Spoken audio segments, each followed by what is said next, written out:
Hey, should is just a story.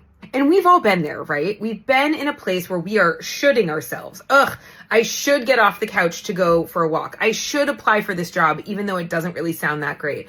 I should get married, have a house, have my life completely figured out, have a white picket fence and a dog by the age I'm 24. We all have been stuck in these should stories. Now, the thing about stories is that stories produce real emotion, whether the story is true or not. And so that's why these should stories can get really heavy and hard in our life. Because when there's a should, there's only like one way that we can be good enough and get through the should is by doing that thing. And so we get ashamed for ourselves for not doing that thing that we should do. And then all of a sudden that really puts our nervous system out of whack and we're all stuck in freeze. And so for me, that looks like just scrolling on my couch, Instagram and TikTok reels for hours. And then that just perpetuates the should to shame to stuck, should to shame to stuck. But here's what I like to do in coaching and with storytelling that really shifts this should. And it's so simple. All we do is we shift from a should to a could, should to could.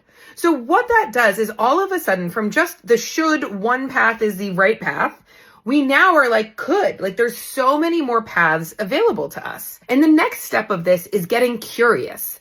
Now that we have many more paths available to us, let's investigate them. Like, what could that look like? Or what could that be? You know, what would feel really good about this one or that one?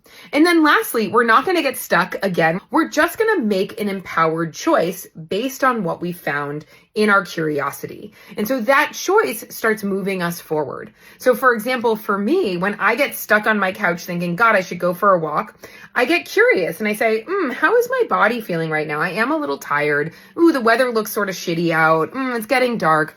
Okay, well, I've investigated my choices and now I'm going to choose to sit on my couch and scroll Instagram for another hour. But at least that scrolling feels like an intentional choice that I've made and I can just enjoy it. I don't have to feel bad about myself for choosing that. Or I could choose to go on a walk and inevitably that's always going to make me feel better anyways. So what are the should stories in your life that you're telling yourself? And what would it look like to turn them into a could story? From should to shame to stuck, to could to curious to choose. Should to shame to stuck, could to curious to choose. Let me know what should story you want to be rewriting down in the comments. Tell me what you think.